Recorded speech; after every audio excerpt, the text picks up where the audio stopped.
దేవునికి స్తోత్రం. ప్రభునామంలో మీ అందరికీ వందనాలు. ఈరోజు ఆదికాండము 50వ అధ్యాయాన్ని ధ్యానం చేసుకుందాం.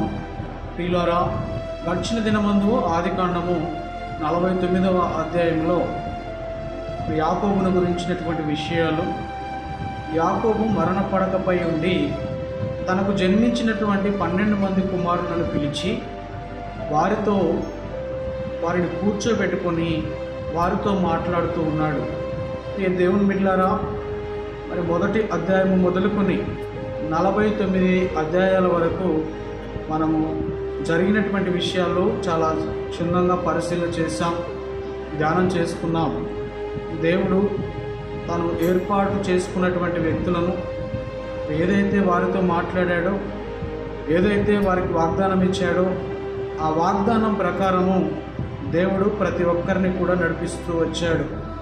దేవుని బిడ్డలారా, 49వ అధ్యాయంలో యాకోబు బలహీనుడై వృద్ధాప్యంలోకి వచ్చి తను మరణించబోతున్నటువంటి సమయంలో తనకు పుట్టినటువంటి 12 మంది కుమారులను పిలిచి వారు మరి రాబో అంత్య దినములలో ఏ విధంగా వారి యొక్క వ్యక్తిత్వాలు, వారి లక్షణాలు ఉంటాయో వారి గురించినటువంటి విషయాలు తెలియజేస్తూ వారితో మాట్లాడాడు. ప్రతి ఒక్కరిని కూడా దగ్గరికి తీసుకొని వారు కలిగి ఉన్నటువంటి వ్యక్తిత్వాన్ని, లక్షణాలను వారికి వ్యక్తపరుస్తూ ముందుకు సాగాడు. ప్రియ దేవుని బిడ్డలారా, ప్రత్యేకంగా మనం జ్ఞాపకం చేసుకుంటే మరి యోసేపు గురించినటువంటి విషయాలు ఎక్కువగా యాకోబు మాట్లాడినట్టుగా మనం జ్ఞాపకం చేసుకోవచ్చు.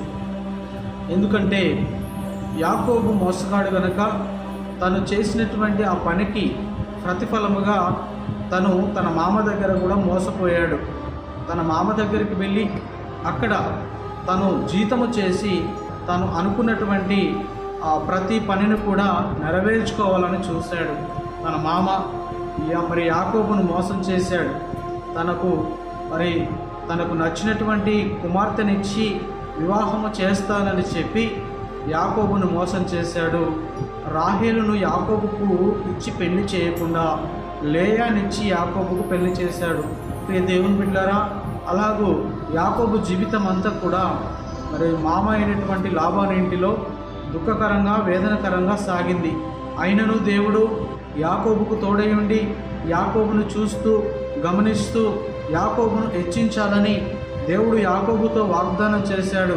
తన పితరులకైతే ఎలాగైతే వాగ్దానం చేశాడో, అబ్రహాముకు, ఇస్సాకుకు ఎలాగైతే దేవుడు వాగ్దానం చేసి వారితో మాట్లాడినట్లుగా మరి నిన్ను, నీ కుటుంబాన్ని హెచ్చిస్తాను, నీ యొక్క సంతానాన్ని నేను అభివృద్ధి చేస్తానని చెప్పినట్లుగా యాకోబుకు కూడా దేవుడు ప్రత్యక్షమై మరి యాకోబుని కూడా హెచ్చిస్తానని చెప్పి మరి నీ సంతానము ఇసుక రేణువుల వలె, ఆకాశ నక్షత్రముల వలె ఉండబోతుందని చెప్పి దేవుడు యాకోబుతో మాట్లాడాడు. ప్రియ దేవుని బిడ్డలారా, అలాగూ యాకోబుతో మాట్లాడుతూ మరి అధ్యాయాలన్నీ కూడా వచ్చాడు.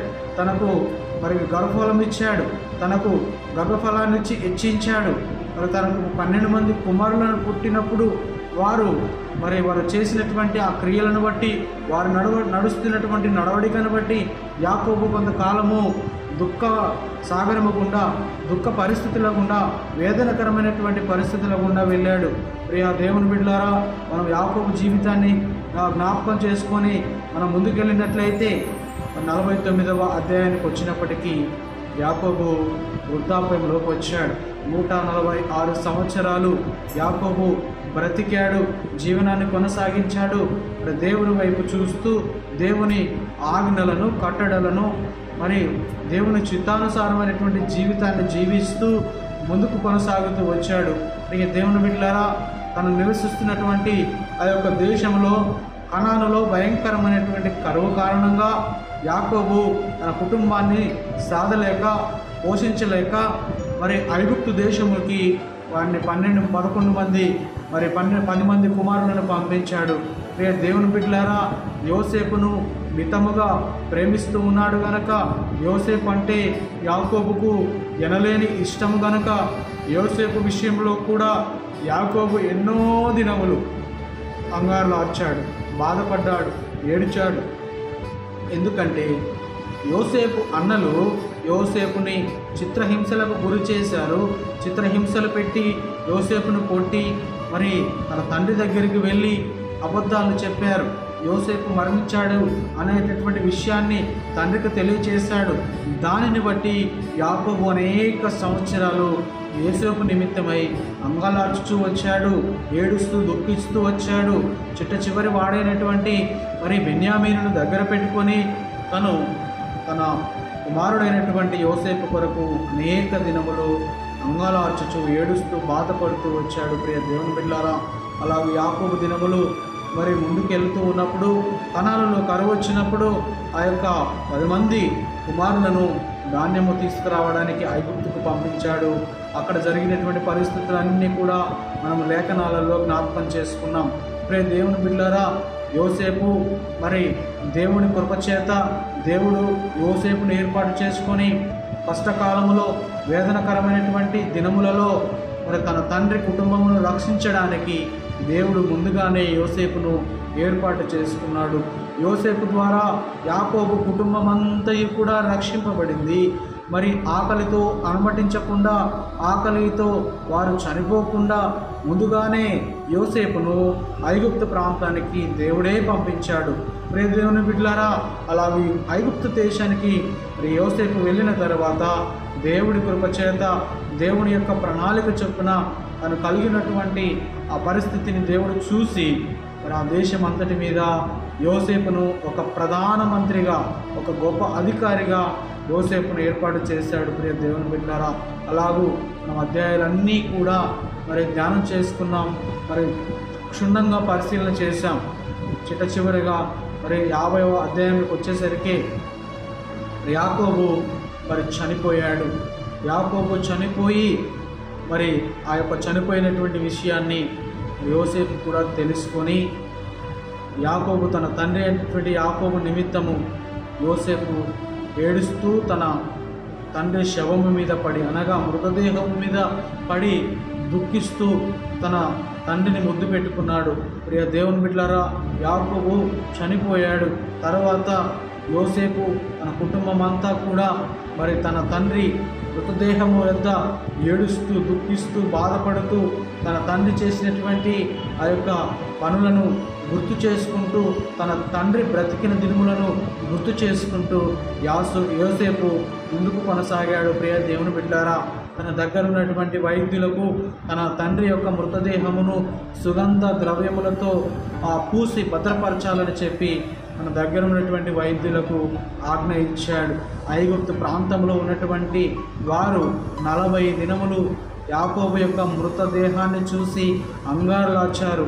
అంత మాత్రమే కాదు ప్రియ దేవుని బిడ్డలారా, సమస్తమైనటువంటి అనేక మంది జనాంగము ఐగుప్తు ప్రాంతములో 70 దినములు అంగాలార్చుచు మరి యాకోబు గురించి ఏడుస్తూ దుఃఖిస్తూ వచ్చారు.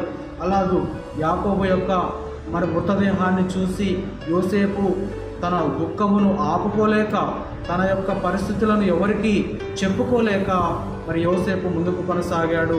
ప్రియ దేవుని బిడ్డలారా, ఇలాగూ మనం ఒకసారి జ్ఞాపకం చేసుకుంటే మరి యోసేపు యొక్క జీవితాన్ని, యోసేపు యొక్క పరిస్థితులను మనం కూడా జ్ఞాపకం చేసుకుందాం. తన తండ్రి మృతదేహమును చూసి ఎంతగానో ఏడ్చాడు, ఎంతగానో అంగాలార్చాడు. మరి ఆ యొక్క ఐగుప్తు ప్రాంతంలో ఉన్నటువంటి ఫరో దగ్గరికి వచ్చి మరి తన తండ్రి ఎక్కడైతే తనను పాతి పెట్టమని చెప్పాడో, తన తండ్రి తన పితరుల యొక్క మరి ఆ దేహాలు ఎక్కడైతే పాతి పెట్టారో యాకోబు యొక్క దేహాన్ని కూడా అక్కడే పాతి పెట్టమని ముందుగానే యోసేపుకు మరి తన తండ్రి యాకోబు తెలియజేశాడు. ప్రియ దేవుని బిడ్డలారా, అలా తెలియజేసినప్పుడు యోసేపు అదంతా కూడా తన మదిలో, తన మనస్సులో పెట్టుకున్నాడు. మరి తన ఫరో రాజు అయినటువంటి ఐగుప్తు రాజుకు తెలియజేస్తూ ఉన్నాడు, రాజా, మరి నా తండ్రి గారు ముందుగానే నాతో ఒక ప్రమాణాన్ని చేయించుకున్నాడు. అదేంటనగా, తను మరణించిన తర్వాత, తను మృతి పొందిన తర్వాత కనాను దేశంలో ఉన్నటువంటి నా పితరులు, అనగా నా తండ్రి యొక్క తండ్రి, నా పితరులు ఎక్కడైతే పాతిపెట్టబడ్డారో అక్కడికి తీసుకెళ్ళి నా తండ్రి మృతదేహాన్ని పాతిపెట్టమని నాతో ముందుగానే చెప్పాడు, నాతో ముందుగా మాట్లాడాడని చెప్పి మరి నేను కనాను దేశంలో నా తండ్రిని పాతి పెట్టడానికి మరి ఒక గుంటను త్రవ్వించి పెట్టాను. తనను పాతి పెట్టి అక్కడికి వెళ్ళి నా తండ్రిని పాతి పూడ్చి నేను మరలా తిరిగి ఐగుప్తు ప్రాంతానికి వస్తాను రాజు అని చెప్పి మరి ఆ యొక్క ఐగుప్తు ఫరో రాజుతో మరి యోసేపు మాట్లాడుతూ ఉంటున్నాడు. ప్రియ దేవుని బిడ్డలారా, అలాగూ యోసేపు కుటుంబం వారు అందరూ కూడా తండ్రి శవమును అనగా మృతదేహాన్ని తీసుకొని కనాను ప్రాంతానికి వెళ్ళారు. వారు మరి సంపాదించినటువంటి పిల్లలను, గొర్రెలను, కొన్ని వస్తువులను ఆ గోషెను ప్రాంతంలోనే విడిచిపెట్టి ఆ యొక్క యాకోబు మృతదేహాన్ని తీసుకొని కనాను ప్రాంతానికి వెళ్ళిపోయారు. అక్కడ కనాను ప్రాంతంలో మాక్పేలా గుహలో మమ్రే దగ్గర ఉన్నటువంటి ఆ యొక్క సింధూర వృక్షము దగ్గర ఉన్నటువంటి ఏఫ్రోదు వనము పొలములో మమ్రే దగ్గర ఉన్నటువంటి మాక్పేలా గుహలో మరి యాకోబు మృతదేహాన్ని పాతి పెట్టారు. తిరిగి ఐగుప్తు ప్రాంతానికి వచ్చారు. ప్రియ దేవుని బిడ్డలారా, అలాగూ ఐగుప్తు ప్రాంతానికి వచ్చిన తర్వాత మరి తన సహోదరులు, యోసేపు యొక్క సహోదరులు ఒక ఆలోచన చేస్తూ ఉన్నారు. వారి మనస్సులో తండ్రి చనిపోయాడు అనేటటువంటి ఆలోచన ఉన్నది. తండ్రి చనిపోయాడు, మా తండ్రిని ఇక్కడ పాతి పెట్టాము, కానీ మరలా మేము ఐగుప్తు దేశానికి వెళ్ళాలి కదా అని చెప్పి వారు ఆలోచన చేస్తూ ఉన్నారు. ఒకవేళ మేము ఐగుప్తు దేశానికి వెళితే నా సహోదరుడు మరి మేము చేసినటువంటి ఆ పరిస్థితులను, నా సహోదరుని మేము హింసించినటువంటి ఆ యొక్క పరిస్థితులను నా సహోదరుడు యోసేపు మరలా మా గురించి మమ్మల్ని జ్ఞాపకం చేసుకుంటాడేమో, మామూలకు కీడుకుండా తీసుకెళ్తాడేమో, మాకు కీడును తలపెడతాడేమో అని చెప్పి యోసేపు గురించి వారు ఆలోచన చేస్తూ ముందుకు సాగుతూ ఉన్నారు. ఎటకేలకు ప్రియ దేవుని బిడ్డలారా, యాకోబును కనాను దేశమందు మాక్పేలా గుహలో పాతిపెట్టారు. ఐగుప్తు ప్రాంతానికి వచ్చేశారు. వచ్చిన తర్వాత యోసేపు దగ్గరికి వెళ్ళి మాట్లాడుతూ ఉన్నారు. యోసేపు దగ్గరికి వెళ్ళి ఏమని మాట్లాడుతూ ఉన్నారంటే, నా సహోదరుడా, మేము నిన్ను అనేక మార్లు మేమందరము కూడా నిన్ను హింసించాము, మేము నిన్ను బాధ పెట్టాము, మేము నిన్ను కొట్టాము, చిత్రహింసలకు మేము నిన్ను గురి చేశాము. అందును బట్టి మేము క్షమాపణను కోరుతూ ఉన్నాం. మమ్మల్ని దయచేసి క్షమించకూడదు, మమ్మల్ని దయచేసి నీవు క్షమించి మమ్మల్ని వదిలేయకూడదు. మా మీద ఏమైనా నీకు కోపం ఉన్నదా? మమ్మల్ని ఏమైనా నీవు శిక్షిస్తావా? మేము మా హృదయములో భయపడుతూ ఉన్నాం. నీవు మాకు కీడు తలపెడతావేమో అని, నీవు మమ్మల్ని ఈ యొక్క ప్రాంతము నుండి అవతలికి పంపిస్తావేమో, మా తండ్రి మరణించాడు కదా అని చెప్పి వారు ఆలోచన చేస్తూ ఉన్నప్పుడు ఆ మాటలు విన్నటువంటి యోసేపు వారి యొక్క సహోదరులు మాట్లాడుతున్నటువంటి ఆ మాటలు విన్న తర్వాత యోసేపు ఏడుస్తూ ఉన్నాడు, దుఃఖిస్తూ ఉన్నాడు. వారు సహోదరులు మాట్లాడినటువంటి ఆ మాటలను బట్టి యోసేపు మరి దుఃఖముతో మునిగిపోయాడు. ప్రియ దేవుని బిడ్డలారా, వారితో అంటాడు, ఇదంతయు కూడా మేలు కొరకే జరిగింది. దేవుడు నన్ను ముందుగానే ఏర్పాటు చేసుకుని అనేక మంది జనాంగాన్ని నా ద్వారా రక్షించటానికి దేవుడు నన్ను ఎన్నుకున్నాడు. దేవుడు నాకు తోడై ఉన్నాడు. నేను చేసిన ప్రతి పనిని దేవుడు చూశాడు. దేవుడు మరి నన్ను రక్షించాడు, నన్ను గొప్ప చేశాడు, నన్ను హెచ్చించాడని చెప్పి వారితో మాట్లాడారు. నా సహోదరులారా, నా అన్నలారా, మీరు ఏమాత్రము కూడా మరి భయపడొద్దు. నేను ఏమైనా మీకు కీడు చేస్తానేమో, ఏదైనా నేను మీకు కీడు తలపెడతానేమో అని మీరు ఏమాత్రము కూడా భయపడవద్దు, ఏమాత్రము మీరు ఆలోచన చేయవద్దు అని చెప్పి వారి యొక్క సహోదరులతో యోసేపు మాట్లాడుతూ ముందుకెళ్తూ ఉంచినాడు.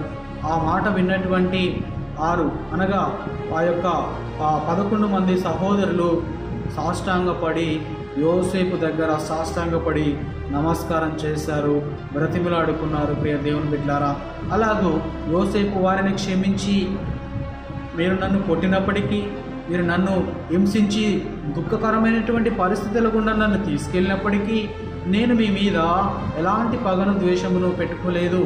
ఎంతైనా మీరు నాకు సహోదరులు కదా, నా అన్నలు కదా, నాకు తోడపుట్టినవారు కదా, మిమ్మల్ని నేనేమీ చేయను, మిమ్మల్ని నేను క్షమిస్తూ ఉన్నానని చెప్పి యోసేపు వారందరినీ కూడా క్షమించి వారిని కౌగిలించుకొని వారిని ముద్దు పెట్టుకొని ఆ యొక్క ఐగుప్తు ప్రాంతంలోనే వారిని ఉండనిచ్చాడు. ప్రియ దేవుని బిడ్డలారా, అలాగూ సహోదరులందరూ కూడా ఐగుప్తు ప్రాంతంలోనే ఉన్నారు. కొంతకాలం గడిచిన తర్వాత అనగా యోసేపుకు 110 సంవత్సరాలు వచ్చాయి. మరి 100 మీద 10 సంవత్సరాలు యోసేపు బ్రతికాడు. 110 సంవత్సరాలు యోసేపు తన జీవితాన్ని కొనసాగిస్తూ వచ్చాడు. వారి సహోదరుల మధ్యలోనే ఆ ఐగుప్తు ప్రాంతంలోనే జనాంగము విస్తరించింది. ఇజ్రాయేలు జనాంగము అనేక దఫాలుగా విస్తరిస్తూ ముందుకు కొనసాగారు. ప్రియ దేవుని బిడ్డలారా, అలాగే యోసేపు తన 3వ తరము పిల్లలను చూశాడు. అనగా మనష్షెకు పుట్టినటువంటి ఆ యొక్క కుమారులను కూడా యోసేపు చూశాడు. ప్రియ దేవుని బిడ్డలారా, దేవుడు యోసేపుకు తోడయుండి యోసేపు జీవితంలో అనేక మేలులు అనేక ఆశీర్వాదాలు దేవుడు ఎన్నుకొని యోసేపును నడిపించాడు. తనకిచ్చినటువంటి సంతానం ద్వారా యోసేపుతో దేవుడు కూడా ఉన్నాడు. ప్రియ దేవుని బిడ్డలారా, అలాగూ యోసేపు తన జీవనాన్ని కొనసాగిస్తూ ఉన్నప్పుడు తనతో దేవుడు మాట్లాడుతూ వచ్చాడు. 110 సంవత్సరాలు ఆయుష్ను యోసేపుకు అనుగ్రహించాడు. ప్రియ దేవుని బిడ్డలారా, అలాగ అనుగ్రహించిన తర్వాత తను 3వ తరము పిల్లలను చూశాడు. 110 సంవత్సరాలు బ్రతికి తన మరణకరమైనటువంటి పరిస్థితులు కూడా దగ్గర పడుతూ ఉంటున్నాయి. తన సహోదరులను పిలిచాడు. తన సహోదరులను అందరినీ కూడా పిలిచి, ఇదిగో నా సహోదరులారా, నేను మరణించబోతా ఉంటున్నాను.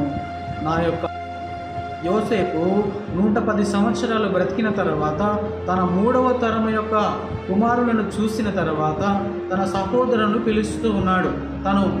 తన మరణకరమైనటువంటి పరిస్థితులు తనకు ఎదురవుతూ ఉన్నప్పుడు తన బలగమును తన సహోదరులను పిలిచి ఈ విధంగా మాట్లాడుతూ ఉన్నాడు. నేను మరణించబోతా ఉంటున్నాను. నా ఎముకలు మరి కనాను దేశములకు తీసుకెళ్ళండి అని వారితో చెప్తా ఉన్నాడు యోసేపు. ప్రియ దేవుని బిడ్డలారా, యోసేపు కూడా మరణకరమైనటువంటి పరిస్థితుల గుండా వెళుతూ ఉన్నాడు. వారితో మాట్లాడుతూ ఈ విషయాలన్నీ కూడా చెప్తూ ఉన్నాడు. ప్రియ దేవుని బిడ్డలారా, యోసేపు యొక్క అన్నలు యోసేపుతో మాట్లాడారు. వారికి కావలసినటువంటి ఆ యొక్క పరిస్థితులన్నీ కూడా యోసేపుతో మాట్లాడి తన మరణకరమైన పరిస్థితులు దగ్గర పడుతూ ఉన్నప్పుడు తనని గూర్చి తన అన్నలు కూడా దుఃఖించారు. మరణకరమైన పరిస్థితి ఎదురైనప్పుడు తన అన్నలు కూడా ఏడుస్తూ దుఃఖించారు.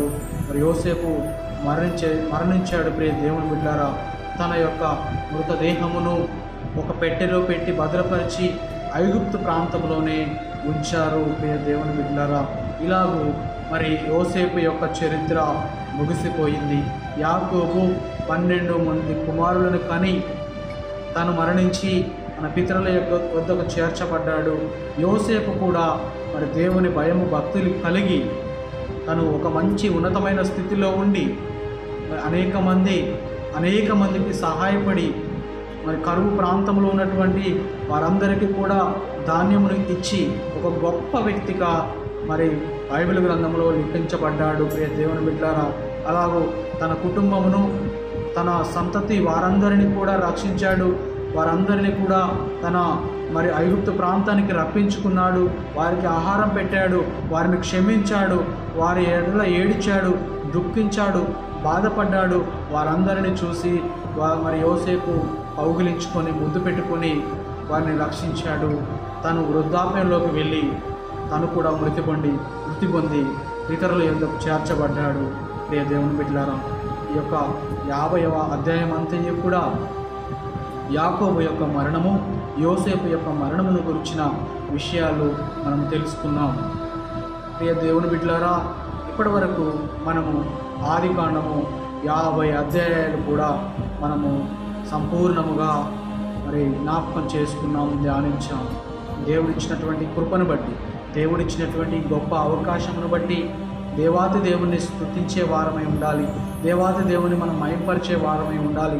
అనేక విషయాలు ఎలా ఇజ్రాయేలు జనాంగము అబ్రహాము సంతానము ఎలా విస్తరించిందో, ఎలా ముందుకు కొనసాగిందో మనము క్షుణ్ణంగా తెలుసుకున్నాం. ప్రియ దేవుని బిడ్డలారా, దేవుడు ఆదికాండములో మనిషిని సృష్టించి మనిషికి కావలసినటువంటి సమస్తమును తయారు చేసి మనిషి గురించి దేవుడు ఎన్నోసార్లు అంగాలార్చాడు. దేవుడు ఎదురు చూశాడు.